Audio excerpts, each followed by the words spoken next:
Here we go. Good morning, everyone. Welcome. This is Angela Coulter and Sarah Sieg Avagnoni, bringing you this week's Ascended World Energy Update, Collective Energy Share, and a continuous conversation now for how many years? Like 3, 4, I think 4 years or so, right? I have no idea. Crazy. No idea. Crazy. So to start today, I'm so excited that we can now actually record this on Zoom. It makes things much easier. Yeah, it's less clunky. Yes. So anyhow, good morning, Ann. It's Ann McKenzie on here. So Right. where we're going to start today. So I'm so glad that I wrote a note from our discussion on Friday. Good morning, Yasmin. I'm so excited that we made it on live today. And it is our last episode of the year, the decade, and it's actually laying ground for some incredible stuff. In fact, leading up into this morning, like insights that were coming in this morning. And it's funny because we had to look at right before we got on. I was like, well, let me look at our notes from Friday. And it's like, wow, there's this, and you can see its connection to where we are today. And it's almost like I think we need to constantly stream like, hey, this is our 5 minutes for today. I know. Yep. So where we started, and I can't even remember how we got to that on Friday. We were talking about the circular remembrance thing, right? So it's that whole, like we've been talking about on the solstice one we did a week ago.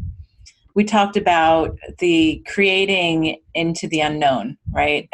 And the adapting ourselves to be able to accept that creation into the unknown without context, right? Which to us, to the ego, is scary a lot.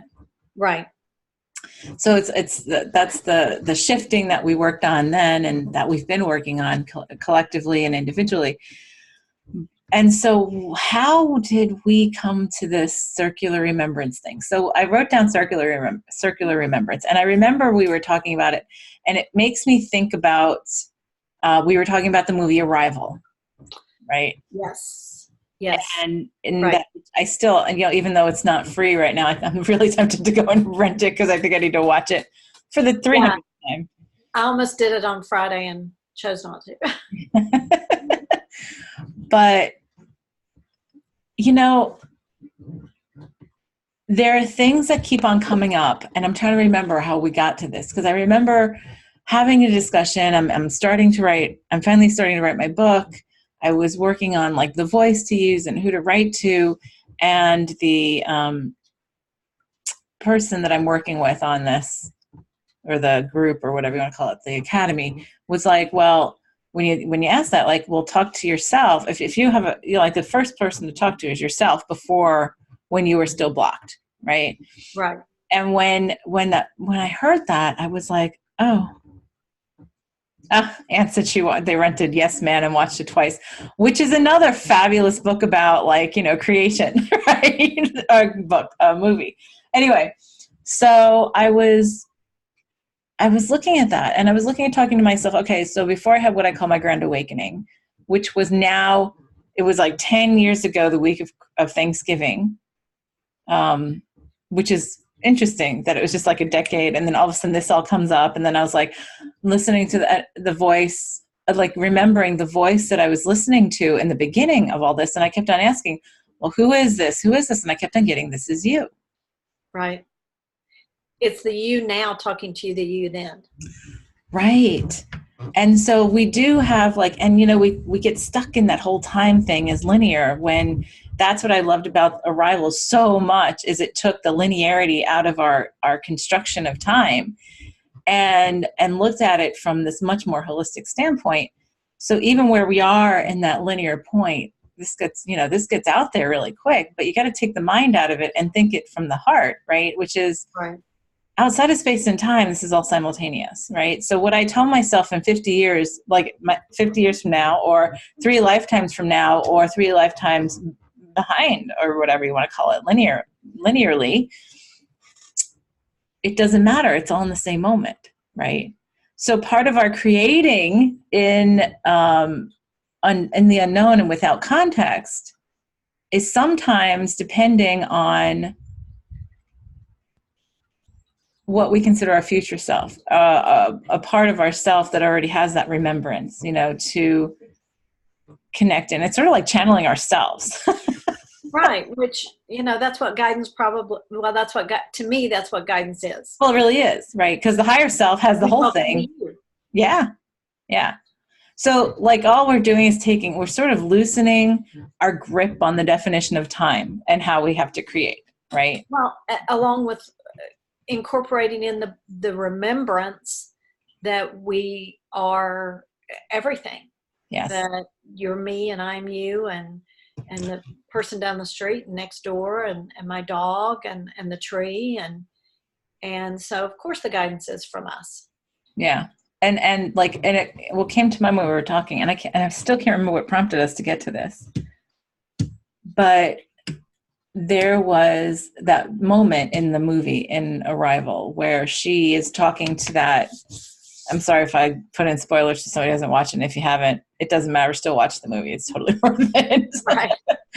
But that moment in the movie where she's talking to that, I think it was a Chinese general or something, like somebody who was like in some prominent power, and they met at some dinner, and he said, I came here just to meet you in person.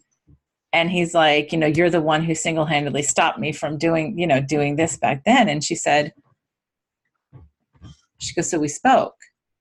And he said, yes. And she said, and it was something like, I think she said, and you told me whatever. Like, it was like, and at that moment, like, and he whispers into her ear. And at that moment, like, you see her back in time. Right. And then she remembers what he tells her in the future, which is so perfect, right? That's that whole creating out of context, right? And that's the same difference. It's like trusting guidance to such a level that it's like, okay, I know I've got the whole picture. It takes that linearity out of it completely, right? What else did we talk about? Uneasiness of being the flag for creating out of context. Yeah, because whenever we run into a situation that it really brings up that uneasiness, and we felt that was just the lack of remembrance, and then that is the trigger that you're creating in the unknown. Yeah. God, I'm so immersed in what today is. I'm trying to remember all the feeling of it. Yes. Is there any examples come to mind for you? I'm trying to remember what all we talked about on Friday, but that seems like so eons ago. I know. So in the past, I know that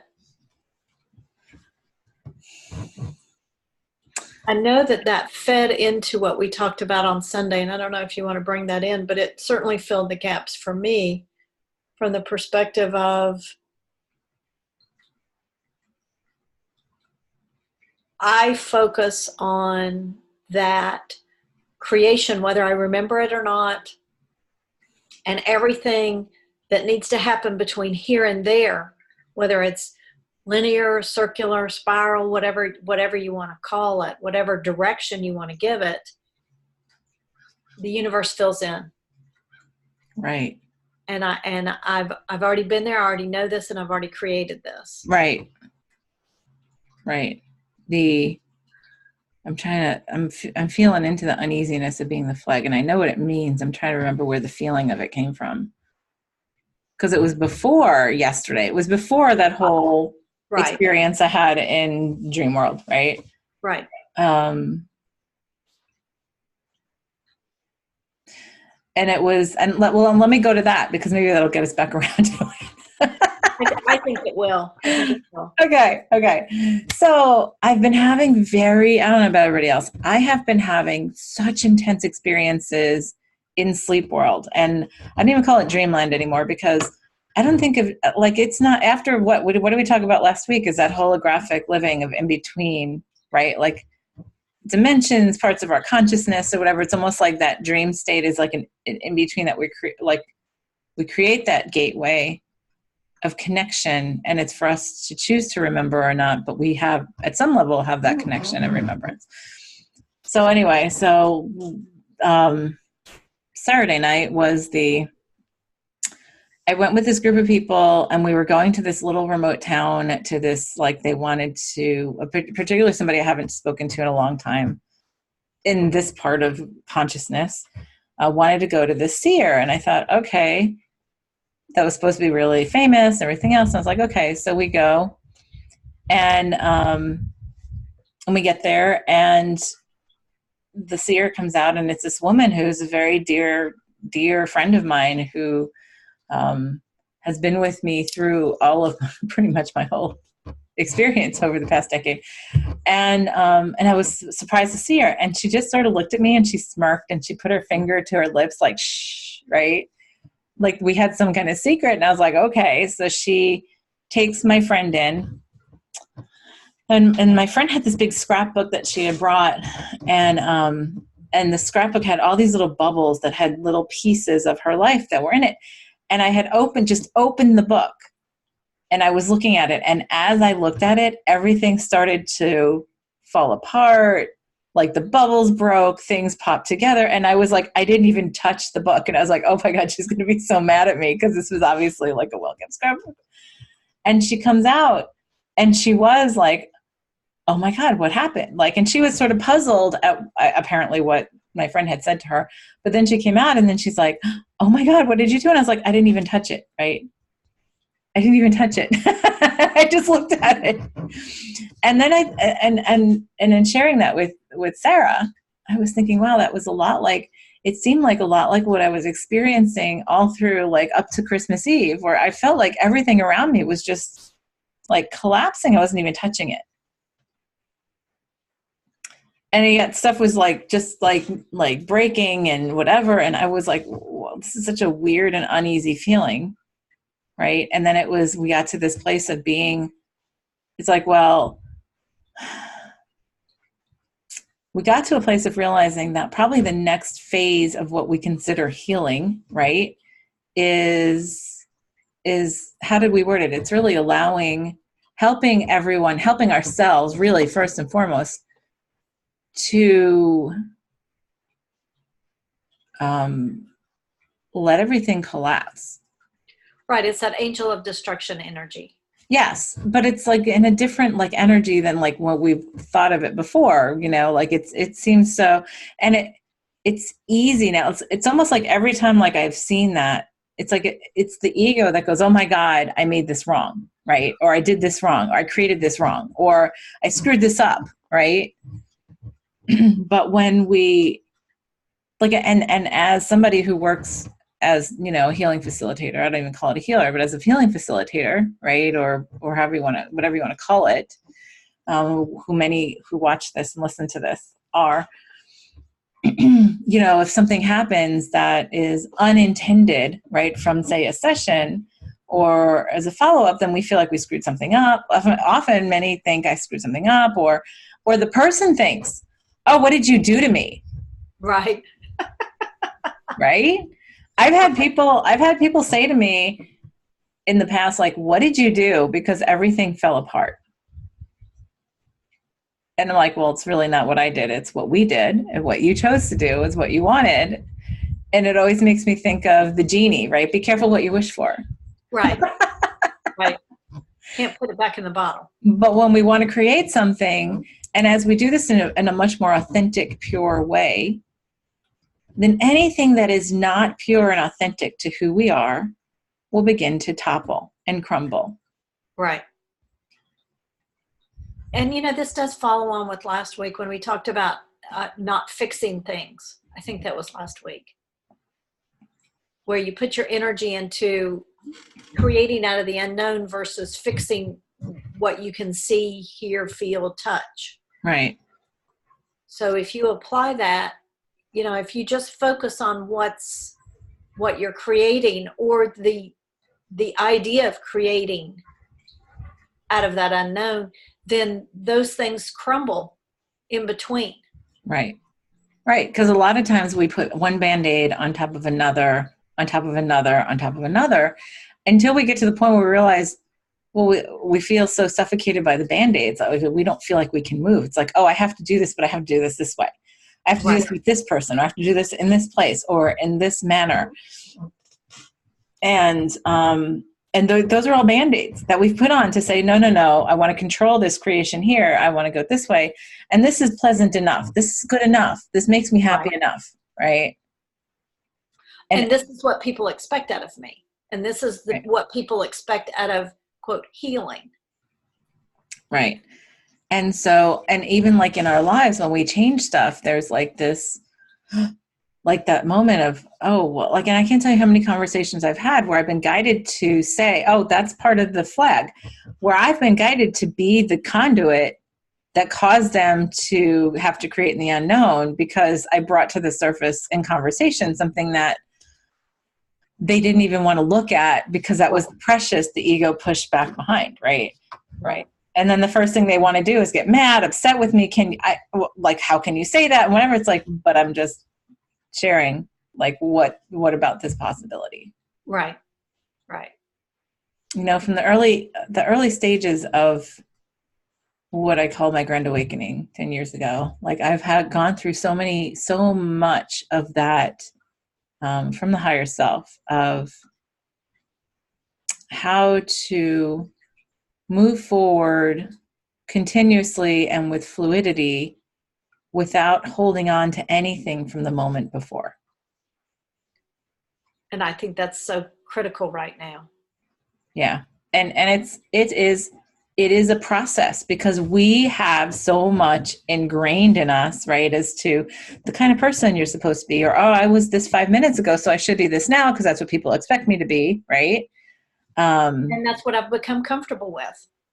Right. Even if it was uncomfortable 2 years ago or 5 minutes ago or 2 hours ago, and now I'm comfortable with this and that. But then I've changed who I am so I can be comfortable there. Right. So, like, that pulls in so much. It does. Well, I mean, think about this. Like, think about the things you hold most dear. And I've seen so many I know and love in the past couple of years have to go through that. Wow, what I hear is, like, what I see is facing the fire. But it's like that, some people say the coming to Jesus moment kind of thing. But, right. Of looking at, okay, this marriage doesn't work in my mindset. This relationship doesn't work in where I am. This, even if it's been 35 years, even if it's been X amount of years, even if we have X amount of children, this doesn't work for me anymore. This job doesn't work for me anymore. This kind of life doesn't work for me anymore. The way I live doesn't work for me anymore. Where I live doesn't work for me anymore. There's like all these things that have come up for all of us in different ways. And the test is for us to be able to accept that when we trust that it's coming from the higher self. Right. Right. Or to say, this might not look like what other people expect it to, but this works for me, whatever that is. Right. Right. Right. Different marital situations, different single situations, different living situations, all kinds of stuff to break the mold of creating within a box, right? Or requiring that whole idea of control. And we got to that whole thing yesterday. Oh, well, and by the way, so here's the thing. I have known this weird amount of people who've gotten shingles over the past month. Mm-hmm. Like weird, like, I don't know. I said I've known 3, and you said you just saw somebody else have it or whatever. It's right. Yep. Yesterday I saw someone had it. And so, the funny thing is, so shingles is a very nerve related thing, right? And so, like, we're talking about being a flag for creating into the unknown, right? But we all feel it. We all feel that requirement coming to the surface right now. We know that we're coming into a phase of, a lot of unknowns and a lot of creating without context. We know it whether we're not consciously talking about it or recognizing it or remembering it yet. And so what's starting to happen is our bodies are starting to process it for us if we're not going to consciously process it, right?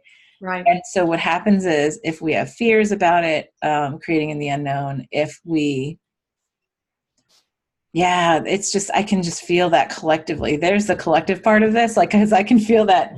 Run. Yes, yeah, exactly. Right. It's like, yeah, but and for those of us who are still allowing our bodies to be the message because our consciousness won't acknowledge it, then we're creating things that are nerve related. I'm sure over the next several months we're going to see a lot of shingles, a lot of nerve related things like skin, probably rashes, lots of rashes, and edginess in different ways, physically and emotionally and all that kind of stuff. And part of it is us breaking the ties with the old ways of creating, of creating within a box, right? And instead allowing ourselves to create what we don't have context for yet and not being scared of it. Right. Right. Or even resistant. Like what if we, and what I keep on telling everybody I've worked with, talked to, whatever, it's my commitment every morning is I commit myself to me first and foremost. Second is I commit myself to an open heart and to allow all possibilities in the creation, in the manifestation of my creations, right? Those are the two things that to me, I've been guided to really, really anchor in that focus because as I just feel like it's crucial for us, right now. I agree.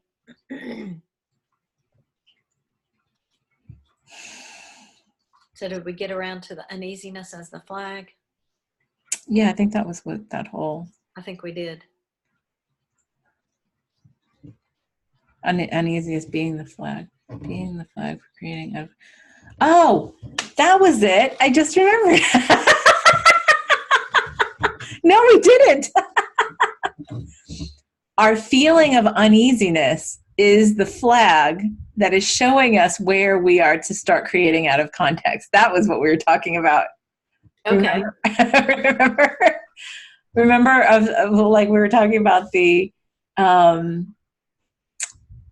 how, because both of us were having this uneasy, like weird uneasy, like these weird uneasy bouts, right? For no reason. Right. And I started to notice that usually when I get that feeling of uneasiness, it's where I am just about to come into a thought or an understanding or a propulsion of creation, right? Of doing something different or doing something in a way that is different than what I'm used to, that feels uneasy to the ego, right? Because it's unknown, right? Right. So then what we were talking about is, well, that feeling of uneasiness is to be our flag to say, this is where it is for me to trust to create out of context. That's it. Ding, ding. I knew we'd get around to it eventually. Oh, I thought we had it. And then I was like, nope, it still didn't feel 100% right. Yeah, that was it. So with that leading us into today, you said you started feeling what yesterday? Oh, that there was such that the shifts brought about such permanence. Whereas, I felt like in the past, it's like we used to shift and have some space to enjoy the shift and to let everything settle in. And then as things propelled forward and got faster and faster, it's like you could barely catch your breath between the shifts. And now I feel like we're in that place of the shifts are so huge that there's that sense of permanence, that it's like shifting to a whole new place, not just a new way. Right. So it encompasses a whole lot of stuff all at once. Right.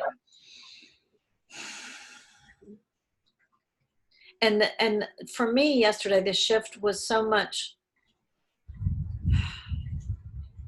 shifting out of the just putting out the fires into shifting into that where you're laser focused on that in creation. And that was such a game changer for me, that it relieved so much fear, anxiety, that mental stress of, keeping all the balls in the air that you're juggling, and, making sure that, oh, I got to create that one just right and create that one just right. And it's like, it's that all encompassing creating from that unknown place that's where the focus is. And like you saw in that book, that all the bubbles and balls and everything just disappeared. I mean, to me, that's such a huge relief. Yeah. Well, it is, even though it upsets us, many of us, right? Because no, I need to keep these bubbles separate. Like, nope, this is how I categorize them. This is how I define myself. And if I don't have these, like specifically organized this way, right, then it's not right, or it's not defining me properly, or that kind of stuff. Yeah, it just. Oh yeah, exactly. It was such a relief, and it's just like, it just in talking about it, I feel the exhaustion of where I've been. Yeah. It was interesting. So yes. So then, and then coming into this morning is this overwhelming feeling of going home. Whatever that is, like, but that's like, I had this very intense dream that I shared with you about that. And I was like, I feel like it changed something really core within me. And you said you felt since yesterday this huge sense of freedom, right? Right. Yeah. And that's exactly what it was. It was almost like, and that's part of this letting go of all of those things, right? Because they're all definitions that anchor us here instead of allowing us to move into what's next. Right. Oh, that feels so good to even say it. Yeah, it almost is beyond words at this point. Yeah.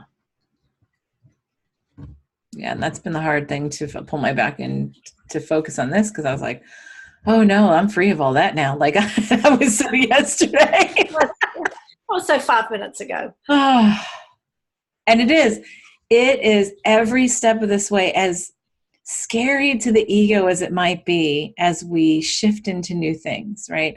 And it's funny because, like, I felt like you and I both felt like that everything really shifted when we did our last live stream on the 21st, right? Because we sort of felt like that was the culmination, that the energies of that week were the culmination of like opening and clearing the land. Funny enough, when we had talked last time, they had just taken my old house down, right?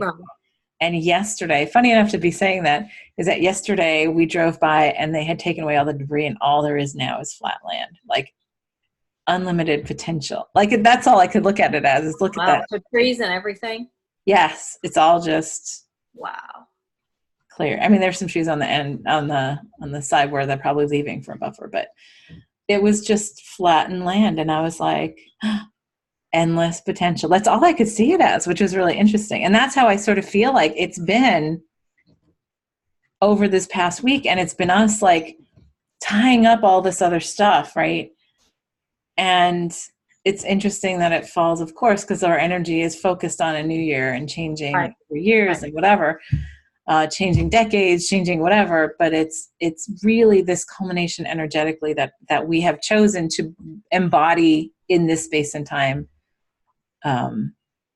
to move forward on that blank slate. Mm-hmm. And it's not really a blank slate because we already know what it is. It's just that it's a blank slate from what we have known. Well, and it's a blank slate from the the distraction perspective of they're gone, and Yeah. now it's the freedom's there, Yep. and that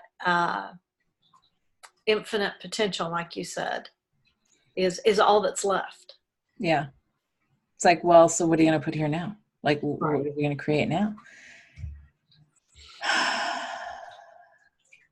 Yeah. Oh, there's a yawn. There was something else that flew through my mind when you were just talking, and now it was so complete in that moment. I can't remember what it was. Right.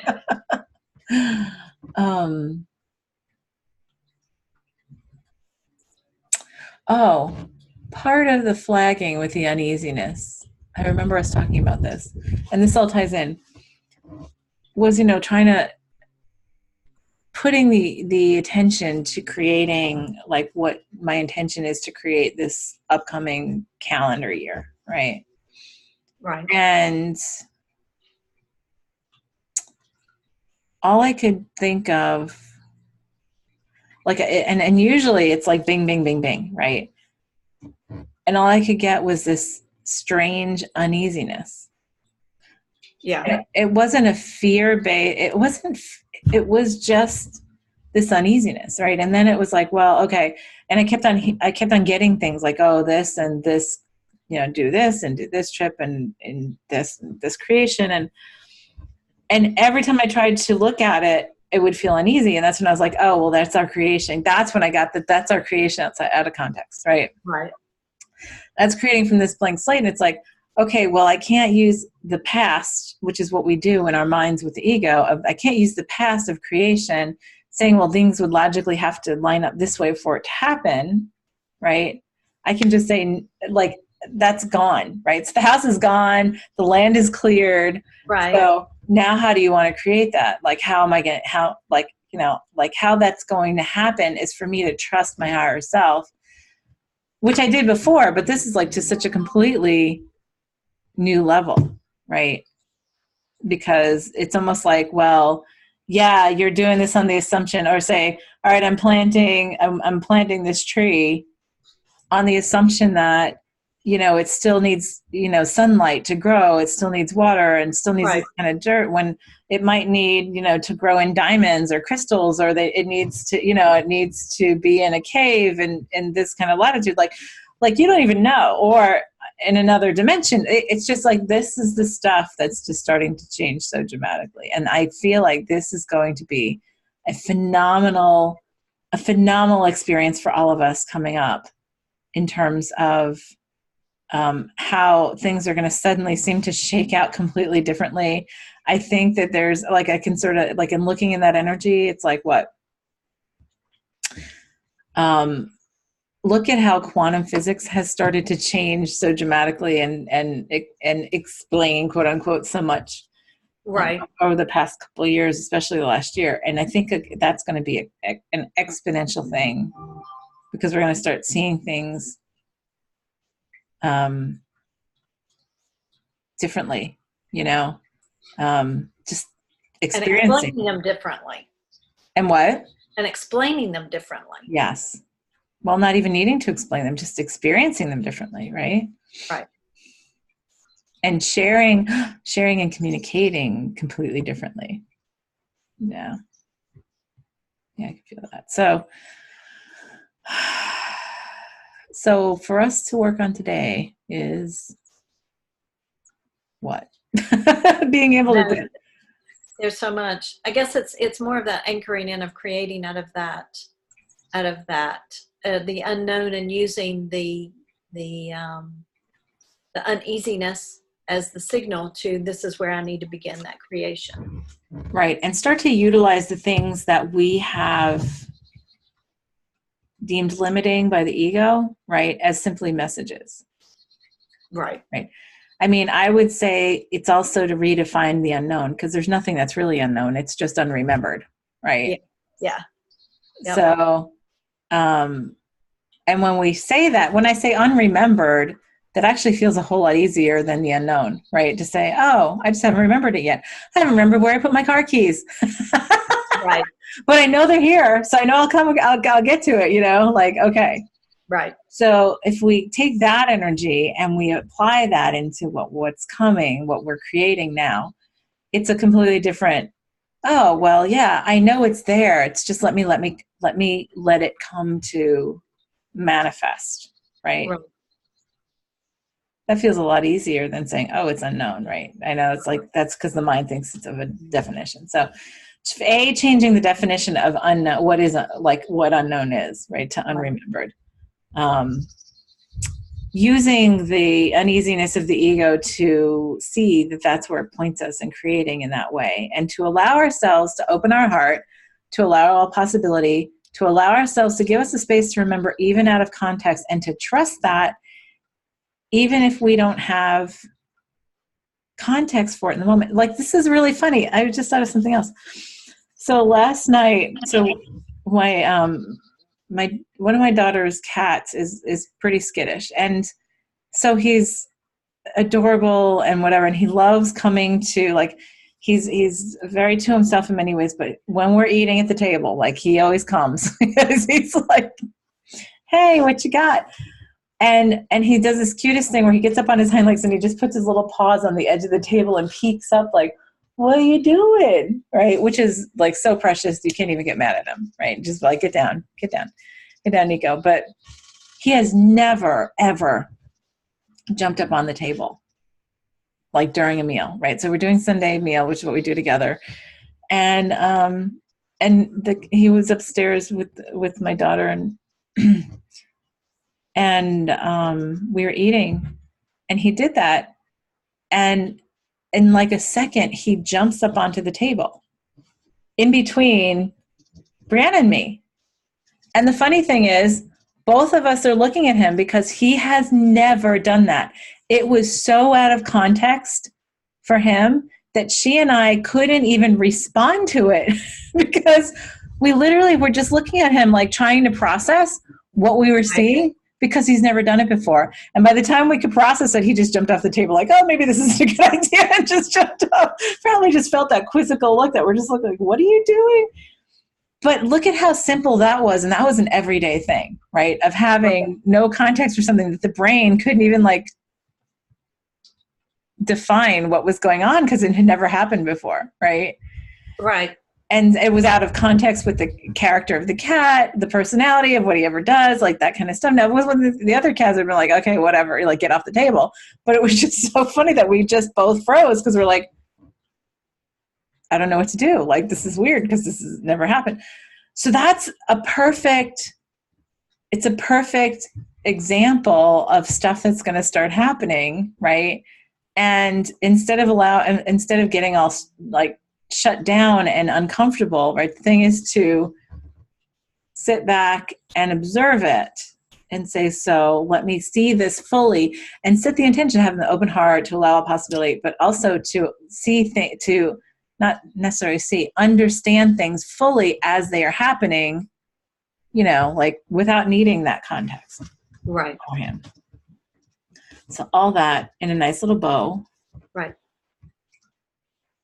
Because I just feel like it's all going to be really kick-ass this upcoming phase of whatever we're doing. Yeah, I would agree.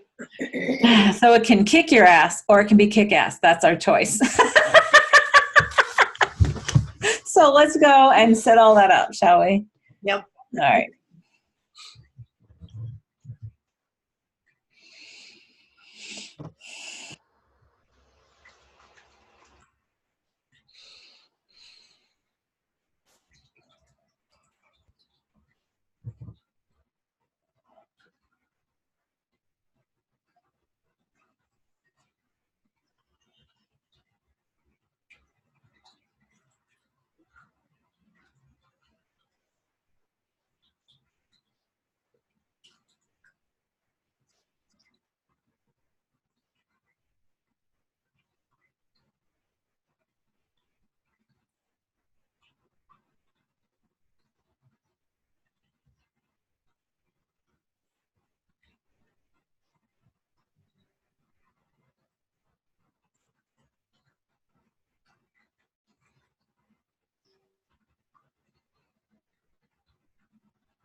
that felt good, but there was so much resistance at the collective level.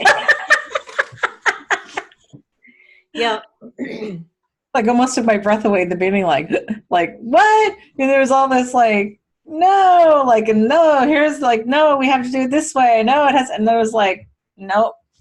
And then everything, I saw this, there was a knot around my heart, and I just saw these big scissors come and just cut out the knot, and just went, and I was like, oh yeah, okay, that's better. And then every time I heard the mumbling of the collective, of the ego, or whatever, it was like, oh, shh, it's fine.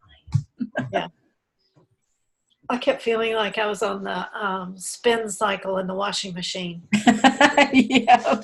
And it was like, until you finally just let go. Yeah. Yes, that's what it was that letting go feeling that was really liberating. Felt so good. I think that is going to be our key term for, the next phase is letting go. Oh, yeah. Open and free. All right. Write that down. I'm going to write that down. All right. Wow, what a fabulous way to complete this decade and year and whatever, and open us into this new platform, like, where we are with the new page here on this podcast. And there's so much to do in living differently. And that's really what the intention of this whole Ascended World thing is all about, is how to do it, how to actually live it. Right. Right. Just a completely newly remembered way. Right. All right. So everyone have a great New Year's. We'll see you next week. This is Angela Coulter and Sarah C. Avagnoni, bringing you this week's Ascended World. Have a great one.